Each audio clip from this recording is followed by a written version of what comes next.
Alright, everybody, welcome to Paranormal Discord. This video is strictly about equipment used on cases by paranormal groups. Really, what you have, what you should have, what you really shouldn't have too. Alright, so first thing I want to do is talk about EMF detectors, right? Ooh, Vanna Whitish right here. These, what we usually use them for, what we recommend using them for, is strictly more pre-investigation, wandering around the house to make sure there's no debilitating high EMF anywhere.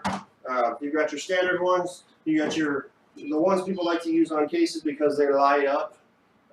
Although and then you have your great actual millimeter. All right, this one's a little bit better. Well, let's explain what's a little bit better on these things. All right, these are your standard ones. Like I said, they just light up. All this is going to tell you is that it's picking up an EMF field, okay? And an EMF field, not a ghost, okay? Personally, I think these devices are completely garbage. I'll just be honest with you, at least for paranormal investigating. For the most part, they do exactly what they're supposed to. They pick up EMF in your circuitry, in your walls. Any electrical force here is going to be producing one of these fields. So they go off everywhere. Wi-Fi, your computer running right here. My cell phone in my pocket right now is going to trigger these. Okay, and you got a whole bunch of amateurish friggin' paranormal hunters going out there and, boom, they rub it up on their clothes, create a little bit of static electricity, causes a little bit of friggin' charge on there. Oh, I got a spirit. Personally, for paranormal investigating, I don't really buy into it 100%. If you're looking to help out your client in case they're in a house that has very harmful EMF radiation, of course, that's a great thing. So we do use these on our cases, but we do it as more of a debunker. We'll go around into the houses and actually check everything, see where the fields are, see what might be affecting some of our Wi-Fi cameras and such.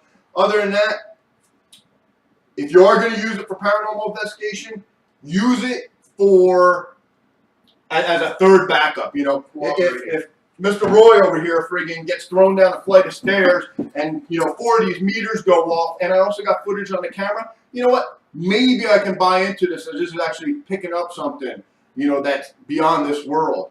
You'll see a lot of people go around asking questions for it.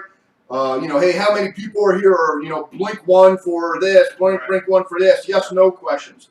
Now, I have seen where it seemed like it worked. I'll be honest. Personally, I think that's just, random background radiation that's affecting these.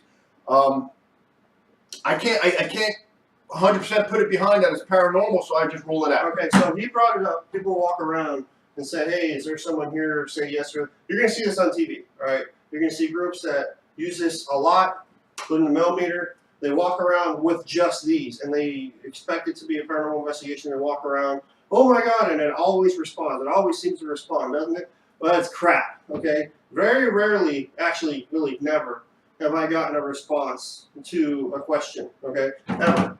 Now, going back to walking around homes, trying to measure everything, really what you're going to want, if you're going to try to help the client out, is one with a digital readout, like the millimeter does, okay? That way you can actually tell them, this is how high it actually is. Because some EMF, when it gets too high, can actually hurt the customer physically, okay? Not even paranormal, it'll just jack you up, okay? So this is why you want to have something with a digital readout. Also, just one more thing on this. Also, what's just pretty nice about a millimeter that it also has a temperature readout function. You can also get other different models that have a whole bunch of other functions, but at least you can correlate actually temperature change with EMF. You can say maybe it'll give you a little bit more evidence to actually, like these devices. Okay, so with these, this is what I recommend doing with really everything except for the one with the digital readout, okay? Do we need these? That's what we should do with them because, no, you don't need them, okay? Done. Worthless piece of equipment. You just wasted $80 on a piece of equipment. One was $35, one's $80, one's $130. Now, if you're going to buy one, obviously, like you said, the millimeter is more a versatile piece of equipment. It's got temperature, it's got seismic, it's got as well as the EMF on it, all right? And you can even upgrade further on to that where you get actually multiple access ones. These are all standard access, so basically the way you hold it's going to really have an effect on the readout that you get. When you're multiple access, you can actually just set it down and it'll cover all different accesses. It'll give you a better readout. It costs about $300 though, right? No, actually about 110 for one of the cheaper ones. All right. So next we have the infamous SB7. You know, and I cannot believe I spent $80, $90 on this thing, because when I first got it, I thought this thing was the coolest thing in the world, and then you realize all it is a portable radio, which I can do with a Walkman. Right? I have one of those in my car. It's called the scan function. Yeah, so all it does is scan through radio stations, okay? And it doesn't even really do it fast enough, because most people will ask a question and then they'll listen. And they'll sit there nice and intently, and as soon as the radio, it might skip past a radio station that says a word, oh my God, it answered me. Yeah, it'll be over a 10-minute span, and they had about 15 words that didn't answer the question. But suddenly, that 17th word after 7 minutes of the original question, oh my God, there's 7 in here. Right. So, like most of these, people hear what you want to hear. Okay. If you want to hear an answer, yes. Okay. Oh my God, it said the name of my kid or whatever. But I've been on several investigations where people are saying that they're hearing responses. I'm standing right next to them going, "That was the radio." Okay. These are designed for the sentence to go past several radio stations. That's why it scans. Okay. This is basically taken off of an idea of, instead of having a big stereo with one dead station on it, which was where this came from, people would use that and voices would come through. They've taken this and made it mobile and charge you way more than they should. Which, as a group, we actually like the white noise. Oh, I love white noise generators. Now this actually, I believe, do have a white noise setting, though. Correct? No. It doesn't. Not this model. Okay, all right. Some of the more advanced ones do, I believe. I know there's a way to set it up. Anyway, back to just white noise. I mean, if you were going to just use it as a standard thing there, put it on some white noise, hopefully get some, talking through it. To me, that makes a little bit more sense. But like as he was thinking or saying earlier, that you want to hear what you want to hear, and a lot of words sound similar, especially when it's going really quick, because you're only getting parts of the conversation. You're not even getting sometimes the full word there. Would you like to do the honor for this one? That's what we think of that one, okay? Don't waste the money. I haven't used it, to be honest, I haven't used it in probably like 2 or 3 years since I've got it. Something similar to that, okay? So the next one I just want to touch on real quick, because the whole other video is a DVR. This is a whole other animal. So, sorry, country. So, instead of, everybody likes to do it because it gives you multiple cameras, and I would like to say it's easy to set up, but it's not. Usually this is the worst piece of equipment to set up, because you've got stuff like this, where plus 80-foot runs of wire that you're traveling, and you've got houses, and you've got old buildings and things like that, and people trip over the cords, they break the cameras, they pull them off, they pull the DVR off the table. Most of them, like these, people roll them up and they break. Camera's broken. Yeah. And okay, and one thing though, since we're going to get into cameras a little bit with the DVR, okay, if you're going to have one and you really want one, buy top quality. Okay, buy an HD. Okay, some of the older formats, okay, they are just not good for paranormal research. It's grainy. You see nothing but pixelization. You can't make out a shadow from a light source or whatever. You gotta remember, these are for security purposes, okay? So they're just enabled to see, like, you put it in front of your house, someone comes up and burglarizes it, you can see who it is. That's what it's for. It's not meant for, a lot of people like to see the big balls of dust that run through, because you're gonna see them all over the place. People are gonna want to make a mistake as paranormal, but that's not what these are for. That's it. Most of them don't even have audio to it, so you need a separate audio recorder.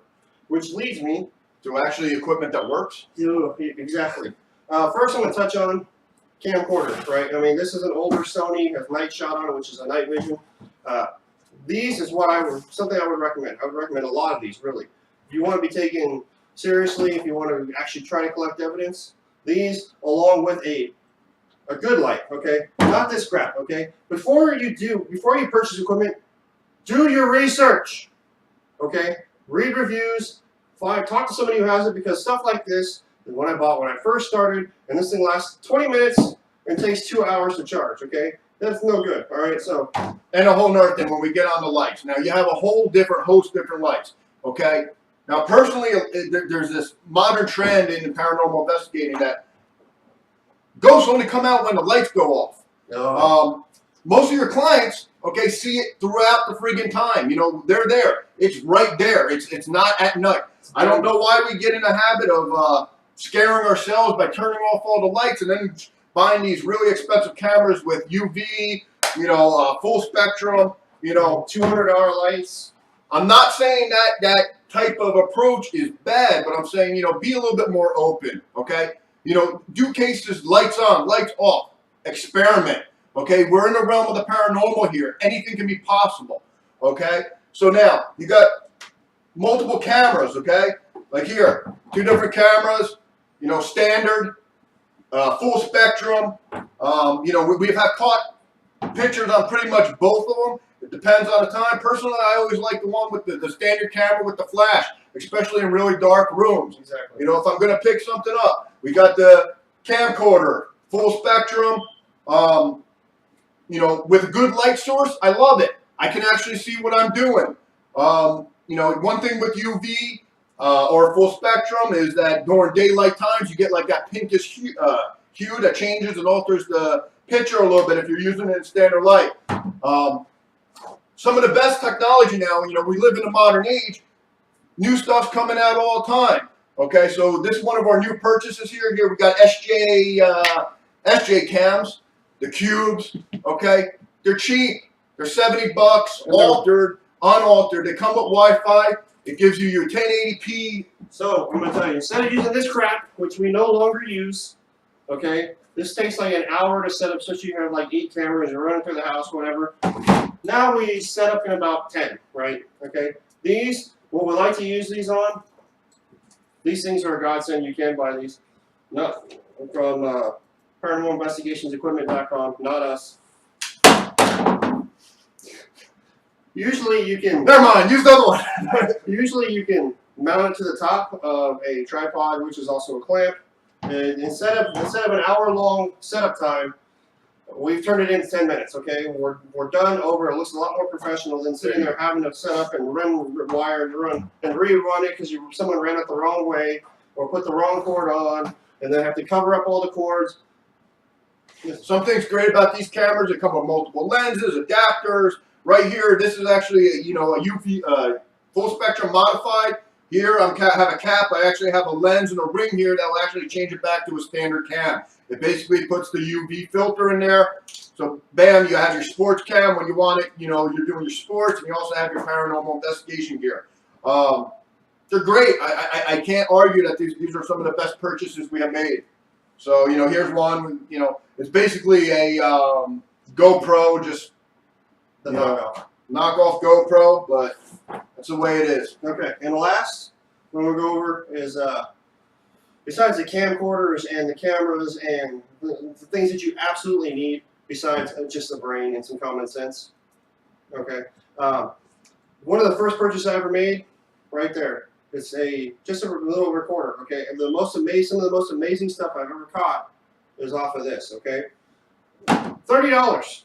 Not $200, not any, you don't need fancy ones with multi-directional mics. They can hear the air conditioning running. Just a basic one is perfect. I mean, this is your tool for your EVPs, electronic voice phenomenon. Okay, you know, sometimes that, you know, a lot of people argue some of the really expensive ones are just too sensitive. Okay, you pick up everything. The damn friggin' rodent farts in the corner over there, and you're picking it up on here, and bam, bam, bam, you think something's going on paranormal. You know, these $30, $40 comes with the software to upload, download, bam, yard. It's good. What's my favorite tool? Right here, flashlight. You got to see what's going on. Simple. Done and done. Hope you enjoyed.